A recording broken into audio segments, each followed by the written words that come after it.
सिर्फ एक देवता जिसने बचपन में ही सूर्य को निगल लिया, एक योद्धा जिसने अकेले ही लंका को राख कर दिया। पर उसकी शक्ति का असली राज आज भी सबके लिए एक रहस्य है।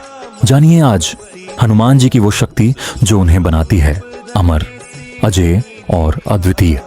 क्या आपने कभी सोचा है कि एक ऐसा बालक जो सूरज को फल समझकर निगल ले, जो आकाश में उड़कर समुद्र पार कर जाए और जो अकेले रावण की लंका को जला दे, उसकी असली ताकत कहां से आई? क्या ये केवल वरदान थे या कोई ऐसा दिव्य रहस्य है जो आज तक हमसे छिपा हुआ है? आज हम उस रहस्य की परतें खोलने जा रहे हैं जो हनुमान जी को न सिर्फ एक महाबली बनाता है बल्कि उन्हें अमर और अतुलनीय शक्ति का प्रतीक भी बनाता है। हनुमान जी का जन्म सामान्य नहीं था। वे अंजना माता और केसरी के पुत्र तो थे, लेकिन असल में वे वायुदेव के अंश से उत्पन्न हुए थे। इसीलिए उन्हें पवन पुत्र कहा जाता है। वायुदेव ने अपने प्राणों से उन्हें जीवन दिया और साथ ही अद्भुत बल का वरदान भी दिया। उनका शरीर दिव्य था, उनका मन अडोल और साहसी।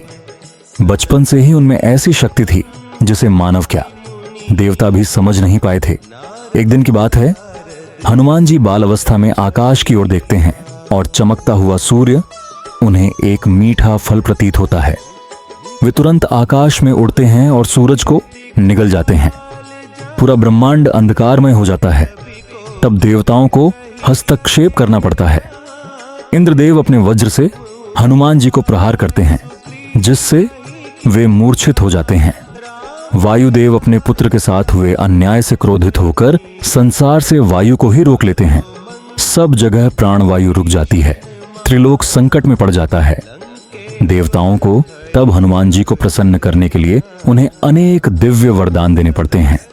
ब्रह्मा जी से अमोघ बुद्धि, शिव से अपरिमित बल, विष्णु से अचल भक्ति, इंद्र से वज्र की तरह अजेय शरीर, यम से मृत्यु पर विजय और वरुण से अग्नि में न जलने का वरदान। इन वरदानों से हनुमान जी के पास वो हर शक्ति थी जो किसी देवता को भी नहीं प्राप्त थी। लेकिन साथ ही उन्हें एक श्राप भी मिला कि जब तक कोई उन्हें याद नहीं दिलाएगा वे अपनी शक्तियों को भूल जाएंगे। यही कारण था कि युवावस्था तक हनुमान जी स्वयं को साधारण वानर मानते रहे। उनकी शक्तियां उनके भीतर तो थीं, परंतु उन्हें झात नहीं था कि वे कितने शक्तिशाली हैं। हनुमान जी के जीवन का सबसे बड़ा मोड़ तब आया जब वे श्री राम से मिले। जब सीता माता का हरण हुआ और वानर सेना को दक्षिण दिशा में खोज के लिए भेजा गया, तब अंगद, जामवंत और हनुमान समुद्र तट पर पहुंचे। वहां जामवंत ने उन्हें उनकी भूली हुई शक्तियां याद दिलाईं। जैसे ही उन्हें स्मरण हुआ कि वे कौन हैं, उनमें अद्भुत ऊर्जा का संचार हुआ। उन्होंने एक क्षण में अपने शरीर को विशाल रूप में बदल लिया और विशाल समुद्र को लांघते हुए लंका की ओर प्रस्थान किया। उनका समुद्र पार करना, लंका में सीता माता से मिलना, रावण की सेना से भिड़ना और अंततः लंका को अग्नि में जलाना, ये सब उस दिव्य शक्ति का प्रमाण है जो उनके भीतर सुप्त अवस्था में विद्यमान थी। लेकिन यदि आप सोचते हैं कि हनुमान जी की शक्ति केवल वरदानों या जन्मजात कारणों से थी, तो आप अधूरी सच्चाई जानते हैं। उनकी सबसे बड़ी शक्ति थी उनकी भक्ति। राम के प्रति उनकी निस्वार्थ श्रद्धा, समर्पण और सेवा भावना ही वो मूल ऊर्जा थी जिसने उन्हें देवताओं से भी ऊपर बना दिया। राम काज कीन्हे बिनु मोहि कहाँ विश्राम, ये उनका जीवन मंत्र था। उन्होंने अपने अस्तित्व को प्रभु राम के चरणों में अर्पित कर दिया था। उनके लिए न कोई भय था, न कोई लालच, न कोई मोह, केवल राम का कार्य और राम की सेवा। यही भक्ति उन्हें अपराजेय बनाती है। हनुमान जी को एक और वरदान प्राप्त है, चिरंजीव होने का। वे आज भी इस धरती पर जीवित हैं। मान्यता है कि जहां जहां राम कथा, रामायण या प्रभु राम का नाम लिया जाता है, वहां हनुमान जी स्वयं उपस्थित होते हैं। अनेक संतों और भक्तों ने उनके साक्षात दर्शन की बात कही है।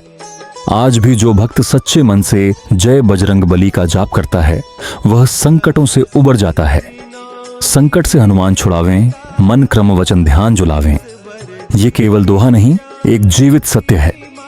हनुमान जी केवल एक पौराणिक पात्र नहीं हैं, वे एक चेतना हैं, एक ऊर्जा हैं, एक प्रेरणा है। उनकी शक्ति का रहस्य उनके बाह्य रूप में नहीं बल्कि उनके भीतरी विश्वास में है। जहां भक्ति हो वहां बल अपने आप आ जाता है। जहां समर्पण हो वहां सफलता निश्चित होती है। अगर आज हम हनुमान जी से कुछ सीख सकते हैं तो वो है जीवन में विनम्रता के साथ शक्ति का उपयोग और बिना स्वार्थ के सेवा भाव। उनका जीवन हमें सिखाता है कि यदि श्रद्धा सच्ची हो तो इंसान भी देवता से बड़ा बन सकता है। तो मित्रों, अब आप जान चुके हैं हनुमान जी की शक्ति का वो रहस्य जो उन्हें सब देवताओं में सबसे अनोखा बनाता है। अगर आपको ये वीडियो अच्छा लगा हो तो इसे लाइक करें, अपने दोस्तों और परिवारजनों के साथ शेयर करें और कमेंट में लिखें जय श्री राम या जय बजरंग बली, ताकि ये ऊर्जा पूरे भारतवर्ष में फैले। और अगर आप ऐसे ही रहस्यमय, प्रेरणादायक और आध्यात्मिक विषयों पर वीडियो देखना चाहते हैं, जय श्री राम।